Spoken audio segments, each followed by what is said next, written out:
Yeah, man. What up? See, the other day I put on my headphones and I closed my eyes and I could've swore I went back in time. For real? But anyways, here's the story, man. Check it. The information in your mind will only flourish over time. The sound of music inspires your emotions come alive. It takes you through a portal of time that shock your eyes, like my discussion with Aristotle over our views in life. The information in your mind will only flourish over time. The sound of music inspires your emotions come alive. It takes you through a portal of time that shock your eyes, like my discussion with Aristotle over our views in life. Well, I was sitting at my desk flipping through my archives, an abundance of rhymes ranging from the stage of dreaming to the meaning of life. And as I started to write my next topic, I stopped when I heard a knock.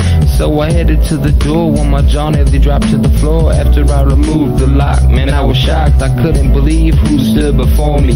You may know him as Aristotle, but around here we call him holy. His intellectual ability is what helped shape my ideologies. Along with him, Plato, Socrates, and of course Ptolemy. But anyways, I let him in, and as we walked into the den and got to talking, he told me he was getting old and that he wished to see me before he met his coffin. I told him I was honored, but why is it that he wishes to see me? He said he liked what I had published and he shared some of my beliefs. Also, he knew we didn't have much time left and he needed someone to continue his legacy. The statement raised my attention, and as my people stared at him fixedly, I asked him of Alexander the Great. Was he not one of your top students at the academy? Yes, he was my friend. Well, he was born to be a king, and I'm looking for someone that lives with a dire need of philosophy. Obviously, that's me, as I breathe wisdom and only inhale intelligence. I could tell from your writings, my son, you've never fell short of anything above excellence. So I appreciate your pronouncement. I'm not quite sure if I can go and accept your proposal. It will take some thought reflection, so please just give me until nightfall to do so. Sounds fair, he told me, but what shall we do in the meantime until it gets dark? I told him we should conversate on various topics and that it would be an honor for him to start. The information in your mind will only flourish over time as the sound of music inspires your emotions to come alive. It takes you through a portal of time that shock your eyes, like my discussion with Aristotle over our views in life. The information in your mind will only flourish over time as the sound of music inspires your emotions to come alive. It takes you through a portal of time that shock your eyes, like my discussion with Aristotle over our views in life.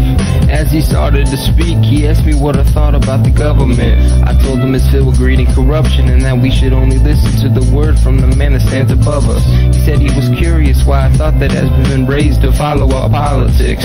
I told him all humans are the same, whether or not you have a badge of power to show for it. Also, the majority of our politicians tend to be the definition of hypocrisy. He asked me what I meant, and I told him one word: monopoly. As he gazed at me, I told him the whole idea of diplomacy is nonsense. Rather than bringing freedom to the people, they're more focused on putting money into their pockets. The topic then changed when I asked him how he felt about death. He told me a person will finally reach happiness the second that they take their last breath. He then went into depth and said that although there was a heaven, there was also a hell that awaits, and that however you acted on earth is what decides on how you'll spend your days. I told him I agreed, as the deity is what actually binds us to our conscience, which in turn makes good decisions able to find us. I then changed up the topic and asked if he was a misogynist. He told me that he was more, however, like a male chauvinist. Though I believe women should be happy, I think that they should stay home with the kids, cook and clean, and there's no need for them to get an education. They should just stay at their place of residence. I told them though men carry the seeds, without women you wouldn't have any dirt to plant them with. He said though I was correct, he still wasn't sure whether or not to change his mind up on the theme. I told him to think and just give it some time, but for now, what should our next topic be?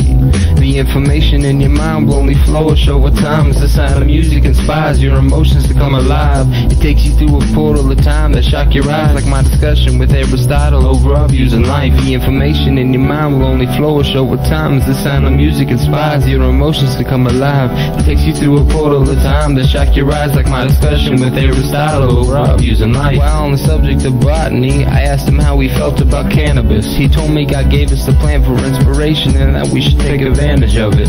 Simultaneously, I was barely able to banish a smile that fell upon my face the second he asked me how I felt on the subject, as I told him I feel the same. I then looked out of the window pane and realized the sun was about to set. I then asked him the most important question that I wanted to discuss with him next. So as I inhaled the oxygen passion and excelled it with all my might. I asked him what he thought the true meaning was of life. He said that he believes that everyone should try and establish a sense of virtuousness, where rather than caring about wealth, you'd rather help others throughout their antagonistic disagreements. I told him although I agree, it is only to an extent, as I believe that this life is just a test for us that God has sent. He told me to go deeper and explain myself more clearly than I have been.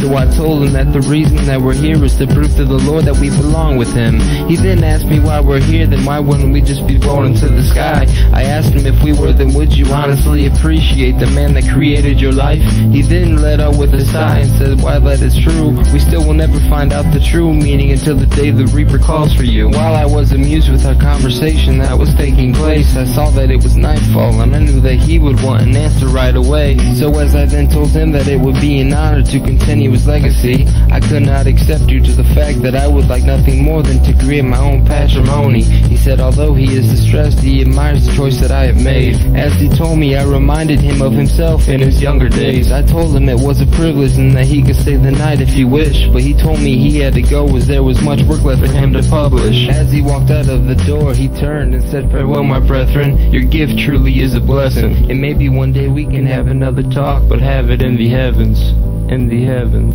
in the heavens.